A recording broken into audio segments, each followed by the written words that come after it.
안녕하세요, 여러분. 오늘 다룰 주제는 우리 일상과 아주 밀접하면서도 많은 분의 혈압을 올리게 만드는 뜨거운 감자입니다. 바로 외국인 밀집 지역의 쓰레기 분리수거 무단투기 실태에 대한 이야기입니다. 동네를 지나다 보면 유독 쓰레기가 엉망으로 널브러져 있는 골목을 보신 적이 있으실 겁니다. 음식물 쓰레기와 플라스틱이 한 봉투에 뒤섞여 악취를 풍기고 종량제 봉투도 쓰지 않은 채 던져진 쓰레기들 말이죠. 이런 곳들의 공통점을 찾아보면 10중 8구 외국인 근로자나 유학생들이 많이 사는 밀집 지역인 경우가 많습니다. 이 상황을 지켜보는 우리 국민들의 마음은 그야말로 분통이 터지고 속이 뒤집어집니다. 우리는 바보라서 그 귀찮은 분리수거를 매일 꼭 참아가며 하는 줄 아나? 라는 생각이 드는 게 당연합니다. 그래서 오늘은 왜 유독 외국인들이 많이 사는 곳에 이런 문제가 심각한지, 그 이면의 현실과 앞으로 이들을 어떻게 강력하게 대처해야 하는지 파헤쳐 보겠습니다. 내용이 공감되신다면 구독과 좋아요, 알림 설정까지 부탁드리며 지금 바로 시작합니다. 여러분, 냉정하게 생각해 봅시다. 대한민국 국민치고 분리수거가 재미있고 즐거워서 하는 사람이 어디 있겠습니까? 지친 몸을 이끌고 퇴근해서 피곤해 죽겠는데 페트병 비닐 라벨 일일이 뜯어내야 합니다. 배달시켜 먹은 떡볶이 용기는 시뻘건 국물이 안 남을 때까지 퐁퐁으로 씻어서 말려야 하죠. 음식물 쓰레기는 이게 동물 사료로 갈 수 있는 건지 아닌지 뼈다귀와 달걀 껍데기를 따로 골라내며 버립니다. 이 모든 과정이 솔직히 귀찮고 손도 많이 가며 번거롭기 짝이 없습니다. 하지만 우리 국민들이 이 고통과 귀찮음을 감수하는 이유는 단 하나입니다. 이 땅에 살아가면서 이웃에게 피해를 주지 않고 사회 구성원으로서 당연히 지켜야 할 법이자 약속이기 때문입니다.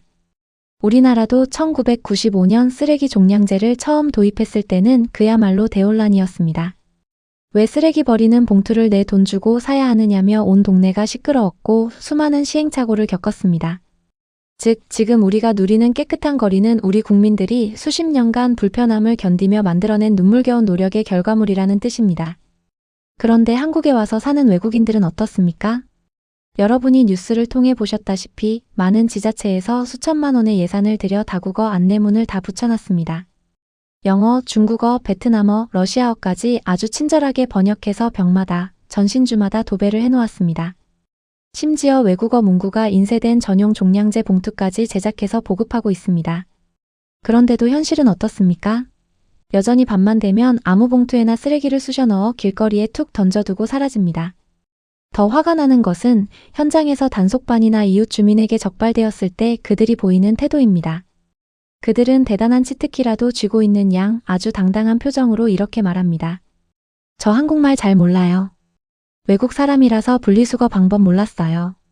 이 말을 들으면 지켜보는 한국인들은 그야말로 뒷목을 잡게 됩니다.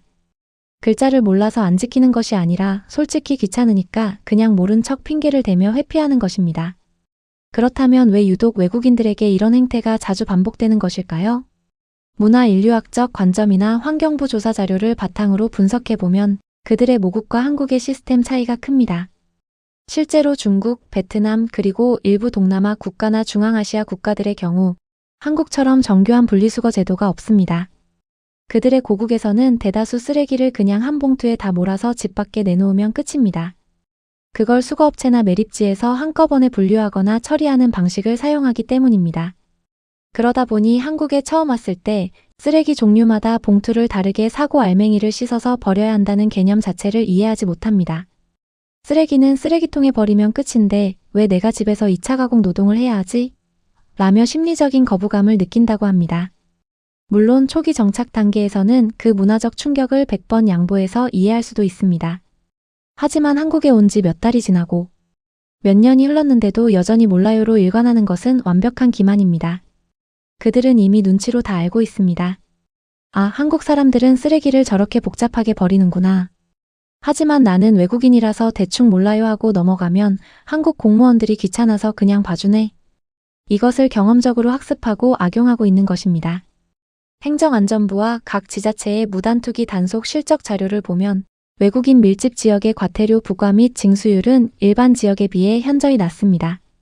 왜 강력하게 처벌하지 못하고 솜방망이 처벌에 그치고 있을까요? 여기에는 행정적인 맹점이 존재합니다. 가장 큰 문제는 신원 확보의 한계 때문입니다. 골목길에 고화질 단속 CCTV를 설치해서 무단 투기하는 외국인의 얼굴을 생생하게 녹화했다고 칩시다.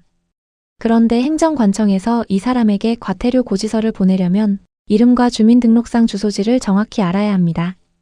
하지만 외국인 밀집 지역, 특히 공단 주변의 원룸촌이나 다세대 주택은 이직과 이사가 굉장히 잦습니다. 공무원이 영상을 들고 찾아가도 이미 방을 빼고 사라졌거나 애초에 전입신고를 하지 않고 몰래 모여 사는 경우가 허다합니다. 심지어 대한민국에 정식 등록되지 않은 불법 체류자라면 정부의 시스템으로는 그 사람의 신원을 추적할 방법이 아예 없습니다. 얼굴은 찍혔는데 누군지 모르니 결국 과태료 처분을 내리지 못하고 서류상으로만 남게 되는 것입니다. 상황이 이렇다 보니 일부 주민들은 무단 투기하는 사람들을 파파라치처럼 신고하면 포상금을 주는 제도를 쓰자고 제안했습니다. 실제로 쓰레기 파파라치 제도는 많은 지자체에서 도입해서 운영해 보았습니다.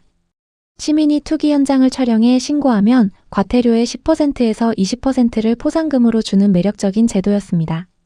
하지만 이 역시 외국인 밀집 지역에서는 예상치 못한 부작용으로 인해 큰 성과를 거두지 못했습니다. 포상금을 노린 전문 파파라치들이 밤낮으로 외국인 동네 골목길에 숨어서 카메라를 들이댔습니다. 외국인들이 버린 쓰레기 봉투를 가위로 찢어가며 영수증이나 택배 송장 같은 인적 사항을 찾아내기 시작했습니다. 이 과정에서 사생활 침해 논란은 물론이고 격분한 외국인들과 파파라치 사이에 큰 싸움이 벌어졌습니다. 멱살잡이는 기본이고 심지어 흉기 위협이나 폭행 사건 같은 강력 범죄로 번지면서 동네 치안이 흉흉해졌습니다. 여기에 전문 신고꾼들이 한 달에 수백 건씩 무차별 신고를 넣으면서 지자체의 포상금 예산이 몇 달 만에 바닥나 버렸습니다. 정작 공무원들은 하루 종일 신고 영상만 판독하느라 진짜 현장 단속은 나가지도 못하는 주객전도 상황이 발생했습니다. 결국 단순한 감시와 신고 포상금만으로는 이 고질적인 문제를 뿌리 뽑을 수 없다는 결론에 도달하게 된 것입니다.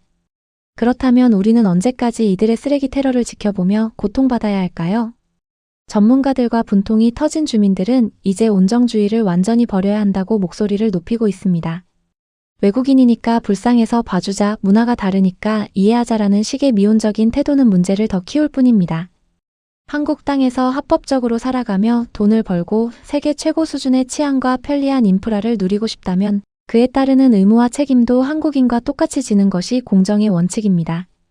따라서 앞으로는 법의 테두리 안에서 가장 강력하고 실효성 있는 강제력을 발동해야 합니다. 최근 일부 선진적인 지자체와 정치권에서 논의되고 있는 가장 확실한 해결책은 출입국 비자 연계 제도입니다. 법무부 출입국 관리소의 정보와 지자체의 과태료 부과 시스템을 실시간으로 연계하는 것입니다.